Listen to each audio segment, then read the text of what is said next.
नमस्कार, बहुत स्वागत। मैं हूं आपके साथ ऋतु ज्ञानवानी। ओडिशा के बालासोर में फकीर मोहन ऑटोनॉमस कॉलेज की एक 20 वर्षीय बीएड छात्रा की आत्मदाह के प्रयास के बाद इलाज के दौरान अखिल भारतीय आयुर्विज्ञान संस्थान भुवनेश्वर में मौत हो गई है। ये घटना यौन उत्पीड़न के गंभीर आरोपों और कॉलेज प्रशासन की कथित लापरवाही से जुड़ी है। इसको लेकर पूरे राज्य में आक्रोश है। विपक्षी दलों ने इसे बड़ा मुद्दा भी बना दिया है। मुख्यमंत्री मोहन चरण मांझी ने इस पर गहरा दुख भी व्यक्त किया। कहा कि दोषियों के खिलाफ सख्त कार्रवाई का वादा करता हूं। इस पूरे मामले को जान लीजिए, आखिर मामला क्या है, आइए आपको विस्तार से बता देते हैं। छात्रा ने कॉलेज के शिक्षा विभाग के प्रमुख जो एचओडी हैं समीर कुमार साहू पर यौन उत्पीड़न और अकादमिक अंकों में हेरफेर की धमकी देने का आरोप लगाया था। उसने कई बार कॉलेज की आंतरिक शिकायत समिति आईसीसी और प्रिंसिपल और उच्च शिक्षा विभाग को लिखित शिकायत भी दी थी, लेकिन कोई ठोस कार्रवाई नहीं हुई। 1 जुलाई से छात्रा ने कॉलेज के मुख्य द्वार पर धरना शुरू किया था देना, जिसमें वो और अन्य छात्र साहू के खिलाफ कार्रवाई की मांग कर रहे थे। अपनी शिकायत को और अधिक लोगों तक पहुंचाने के लिए उसने सोशल मीडिया प्लेटफॉर्म एक्स पर अपनी आपबीती साझा की। इसमें उसने लिखा था कि अगर उसे न्याय नहीं मिला तो वो आत्मदाह कर लेगी। उसने मुख्यमंत्री, केंद्रीय शिक्षा मंत्री धर्मेंद्र प्रधान, स्थानीय सांसद और जिला प्रशासन को भी टैग किया था, लेकिन कोई जवाब नहीं मिला। आत्मदाह की नौबत कैसे आ गई, ये भी सवाल हर किसी के मन में है। तो 12 जुलाई को हताशा के चरम पर पहुंचकर छात्रा ने कॉलेज के मुख्य द्वार पर पेट्रोल डालकर खुद को आग के हवाले कर दिया। इस दौरान एक साथी ने उसे बचाने की कोशिश की, जिसके कारण वो भी जल गया। सीसीटीवी फुटेज में ये पूरा घटनाक्रम जो है कैद भी हुआ। छात्रा को 90-95% जलने की स्थिति में पहले बालासोर जिला अस्पताल ले जाया गया। उसके बाद उसे एम्स भुवनेश्वर शिफ्ट किया गया। एम्स के बर्न सेंटर ने बताया कि उसे आईसीयू में भर्ती किया गया था, जहां उसे वेंटिलेटर पर रखा गया, लेकिन उसे बचाया नहीं जा सका और 14 जुलाई की रात लगभग 11:15 बजे उसने दम तोड़ दिया। तो सभी इन्वेस्टिगेशन जो भी हुआ है, इन्वेस्टिगेशन लोकल पुलिस कर रही है, लेकिन हम लोग आके यहाँ पे सब कुछ इंक्वायरी कर रहे हैं। अभी भी जो भी करके गए हैं जा रहे हैं, अभी वो जाके रिपोर्ट दे देंगे हमारा। अभी हमारा जहाँ जो भी अपडेट्स है हम लोग हमारा डिपार्टमेंट में दे देंगे, आपको पीआरओ सेल आपको अपडेट कर लेगा। उनके फादर ने बहुत लंबा अपील किया है मीडिया को। उन्होंने क्लियर ये भी बोला है, मैं भी गई थी मिलने के लिए परिवार से, उन्होंने ये क्लियर बोला है कि मेरी बच्ची को मार दिए हैं, मेरी बच्ची पे इतना दबाव डाले हैं कि मेरी बच्ची ने ये स्टेप लिया है। तो न्याय हम सबको चाहिए, हमारी बेटी के लिए, हमारी छोटी बहन के लिए न्याय चाहिए। केवल सस्पेंशन से कुछ नहीं होगा। सस्पेंड कर दिए हैं, सस्पेंड तो आप कर दोगे, फिर उसको रीइंस्टेट कर दोगे, किसी को पता नहीं चलेगा।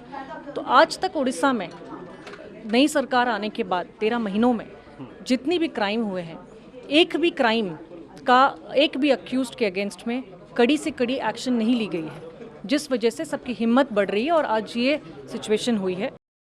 45 के बाद उनके देहांत हुई। उस खबर के बाद तुरंत हम लोग सब आके उनके परिवार लोगों से, डॉक्टर से, सबसे मिले हैं। साथ में मेरे विधायकगण भी हैं। और बड़ी दुखद की घटना है कि हम लोग सब उनको, डॉक्टर लोगों ने 3 दिन से जी तोड़ मेहनत कर रहे थे। इसमें जो भी इन्वॉल्व है, सरकार उनके ऊपर कठोर कार्यानुष्ठान करेगी। अभी तो दोनों जेल में हैं जिसके नाम पे आई है, लेकिन जो कंप्लेन कमेटी है, जो भी तदंत में जो भी सामने आएंगे उनके ऊपर कठोर कार्यानुष्ठान होगा। कि राज्य सरकार ने बहुत स्पष्ट शुरू से ही इस घटना में बड़ा स्पष्ट किया है, किसी को भी छोड़ा नहीं जाएगा। कुछ कार्रवाई हुई है और आने वाले दिनों में निश्चित रूप में कार्रवाई और कठोर होगा। इसकी जो एडमिनिस्ट्रेटिव एस्पेक्ट है, उसकी जो लीगल एस्पेक्ट है, दोनों में जो कमेटी राज्य सरकार ने बनाई है, वहाँ जो मैंने कल डीजी साहब से भी जानकारी लिया, पुलिस अपना काम कर रही है, किसी को भी छोड़ा नहीं जाएगा। अब क्या पुलिस ने कार्रवाई की इस मामले में? नहीं की। तो घटना को लेकर भारी आक्रोश के बीच ओडिशा पुलिस पर सवाल अब उठ रहे हैं। आरोपी प्रोफेसर समीर कुमार साहू को 12 जुलाई को भारतीय न्याय संहिता की धारा 108 और 75 के तहत गिरफ्तार किया गया। कॉलेज के प्रिंसिपल दिलीप घोष को प्रशासनिक लापरवाही के लिए जो है निलंबित कर सोमवार को गिरफ्तार किया गया। उच्च शिक्षा विभाग ने प्रिंसिपल के निलंबन आदेश में कहा है कि उन्होंने शिकायत को गंभीरता से नहीं लिया और मामले को ठीक करने में विफल रहे। लेकिन ये एक्शन समय रहते क्यों नहीं लिया गया? सवाल ये भी है कि आखिर अगर समय रहते ये एक्शन लिया गया होता तो ये नौबत नहीं आती। हंगामा क्यों मचा है ये जानना भी जरूरी है। इस घटना ने ओडिशा में राजनीतिक तूफान अब खड़ा कर दिया है। बीजू जनता दल और कांग्रेस ने सत्तारूढ़ बीजेपी सरकार पर महिलाओं की सुरक्षा में विफल रहने का आरोप लगाया। बीजेडी कार्यकर्ताओं ने एम्स भुवनेश्वर में शव को पोस्टमार्टम सेंटर ले जाने के दौरान विरोध प्रदर्शन भी किया। पूर्व मुख्यमंत्री नवीन पटनायक ने कहा, छात्रा को हर स्तर पर न्याय से वंचित किया गया। राष्ट्रीय मानवाधिकार आयोग और राष्ट्रीय महिला आयोग ने इस मामले का स्वतः संज्ञान भी लिया और 3 दिनों के भीतर जांच रिपोर्ट भी मांगी है। आखिर इस पूरे मामले में मांझी सरकार ने क्या किया? मुख्यमंत्री मांझी ने एम्स में छात्रा के परिवार और चिकित्सकों से मुलाकात की और सख्त कार्रवाई का आश्वासन दिया।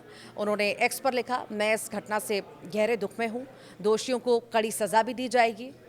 तो वहीं उप मुख्यमंत्री प्रवृत्ति परिदा ने भी परिवार से मुलाकात की है। कहा है कि डॉक्टरों ने 3 दिन तक उसे बचाने की कोशिश की, लेकिन हम उसे नहीं बचा सके।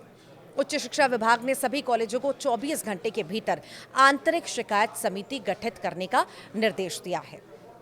अब देखना होगा इस पूरे ही मामले में ये जो लगातार प्रदर्शन आक्रोश बढ़ता जा रहा है, आखिर आगे क्या कुछ देखने को मिलता है। पर सवाल वही है और बात वही है कि अगर समय रहते ही इस तरह का एक्शन लिया जाता या ध्यान दिया जाता छात्रा की बात पर, तो शायद ये नौबत नहीं आती, छात्रा जिंदा होती, जलकर वो मर नहीं जाती।